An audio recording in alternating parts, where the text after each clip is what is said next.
నెల్లూరు జిల్లాలో ఓ మహిళా ఉపాధ్యాయురాలపై దాడి జరిగింది. స్కూలుకు వెళ్లే క్రమంలో ఆటో డ్రైవర్ దాడి చేశాడు. మెడలో కనిపిస్తోన్న బంగారం చైను ఇవ్వమని కత్తితో బెదిరించాడు. తాను ఇవ్వనంటే ఇవ్వనని శివంగిలా ఎదురు తిరిగింది. దీంతో టీచర్కు కత్తి గాయాలయ్యాయి. పోలీసులకు ఫిర్యాదు చేయడంతో నిందితుడు కటకటాలు లెక్కిస్తున్నాడు. ఈ ఘటనపై వివరాలు మీకోసం.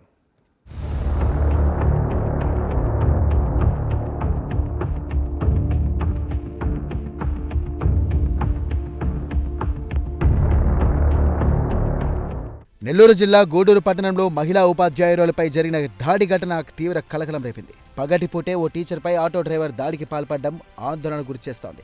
మహిళల భద్రతపై ప్రశ్నలు లేవనెత్తుతోంది. ఈ ఘటనలో నిందితుడిని పోలీసులు గంటల వ్యవధిలో అరెస్ట్ చేయడంతో ఊరట లభించింది.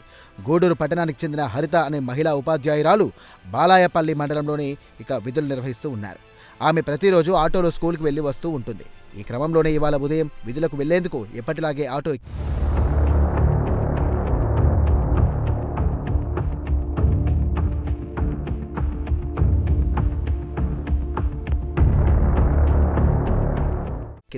మార్గ మధ్యలో ఆటోను ఒంటరిగా ఉన్న ప్రాంతానికి మళ్లించాడు ఆటో డ్రైవర్ వెంకటరమణ. అకస్మాత్తుగా హరితపై దాడికి పాల్పడ్డాడు.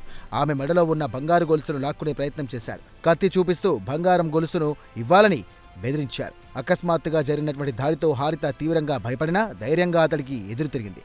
ఆటోలో ఇద్దరి మధ్య పెనుగులాట జరిగింది. ఈ పెనుగులాటలో మహిళా ఉపాధ్యాయురాలికి ఆటో డ్రైవర్కు గాయాలయ్యాయి.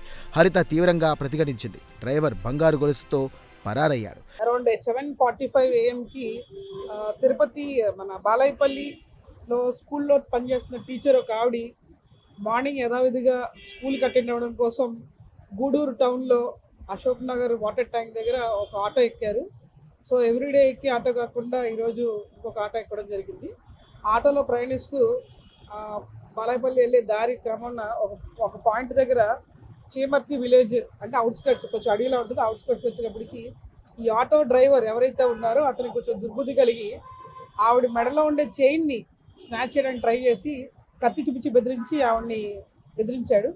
సో బెదిరిస్తే కొంచెం స్టాబ్ ఇంజరీస్ జరిగాయి. ఇందులో ఎవరైతే విక్టిమ్ లేడీ ఉన్నారో ఆవిడ ఆ స్టాబ్ ఇంజరీస్ నుంచి రెసిస్ట్ చేస్తూ బాగా ఫైట్ చేసి అతనికి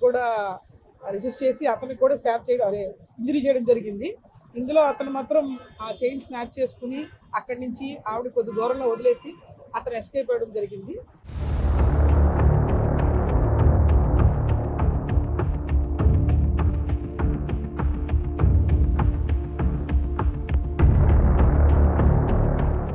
ఘటన అనంతరం టీచర్ హరిత తన కొలీగ్స్కు కాల్ చేసింది. తోటి టీచర్లు ఘటనా స్థలానికి చేరుకుని హరితను హాస్పిటల్కు తరలించారు. వెంటనే గూడూరు పోలీస్ స్టేషన్లో ఫిర్యాదు చేయడంతో పోలీసులు అలర్ట్ అయ్యారు. ప్రత్యేక బృందాలను ఏర్పాటు చేసి ఆటో డ్రైవర్ కోసం గాలింపు చర్యలు చేపట్టారు. సీసీటీవీ ఫుటేజ్లు, స్థానిక సమాచారం ఆధారంగా గంటల వ్యవధిలోనే వెంకటరమణను అదుపులోకి తీసుకున్నారు పోలీసులు. నిందితుడిని విచారించగా నేరానికి పాల్పడినట్టుగా ఒప్పుకున్నట్లు పోలీసులు తెలిపారు. ఇది మార్నింగ్ 8:40 అరౌండ్ జరిగిన తర్వాత మనకి ఆవిడ కొలీగ్కి ఫోన్ చేసి నాకు ఇలా జరిగిందని చెప్పగానే నెక్స్ట్ వాళ్ళు మన పోలీస్ ఇంటిమేషన్ ఇవ్వడం జరిగింది. 108లో ఆవిడకి బాగా కట్ ఇంజరీస్, డీప్ లాసరేషన్స్ ఉండడంతో ఆవిడని మెరుగైన చికిత్స కోసం అక్కడ హాస్పిటల్ నుంచి నెల్లూరుకి ఇక్కడ కిమ్స్కి తీసుకురావడం జరిగింది. ఇప్పుడు ఆవిడ డాక్టర్స్ పర్యవేక్షణలో ఉన్నారు.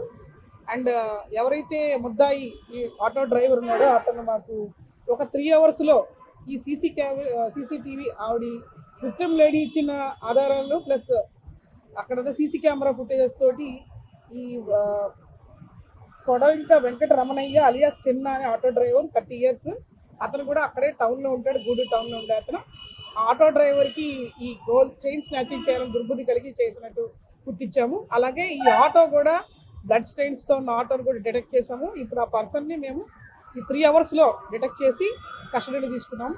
ఇందులో మా ఎస్పీ మేడం ఇచ్చిన డైరెక్షన్స్ ప్రకారంగా టీమ్స్ ఫామ్ చేయడం జరిగింది. గూడూరు డిఎస్పీ గారు, ఇన్స్పెక్టర్ గారు వాళ్ళ టీమ్స్, క్రైమ్ టీమ్స్ కూడా ఫామ్ చేసి ఇది చాకచక్యంగా ఈ ముద్దాయిని మేము పట్టుకోవడం జరిగింది.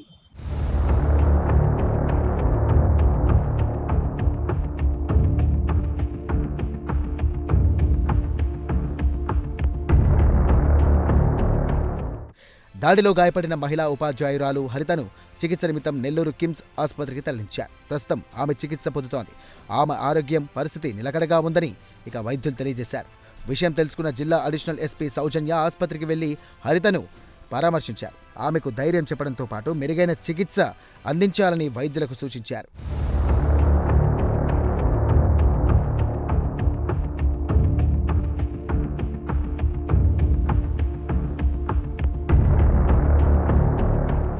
ఈ సందర్భంగా అడిషనల్ ఎస్పీ సౌజన్య మాట్లాడారు. మహిళలపై దాడులు, శాంతి భద్రతలకు విఘాతం కలిగించే ఘటనలు ఎట్టి పరిస్థితుల్లో సహించబోమని స్పష్టం చేశారు. ఇటువంటి నేరాలకు పాల్పడితే కఠిన చర్యలు తప్పమని హెచ్చరించారు. నిందితుడిపై చట్టపరంగా గట్టి కేసులు నమోదు చేసినట్టుగా తెలియజేశారు. ఈ ఘటన మహిళల భద్రతపై మరోసారి చర్చకు దారితీసింది. నేరాలకు పాల్పడుతున్న వారిపై కఠిన చర్యలు తీసుకోవాలని స్థానికులు కోరుతున్నారు. పోలీసులు దర్యాప్తును మరింత విస్తృతంగా కొనసాగిస్తూ నిందితుడి గత చరిత్రను కూడా పరిశీలిస్తున్నారు.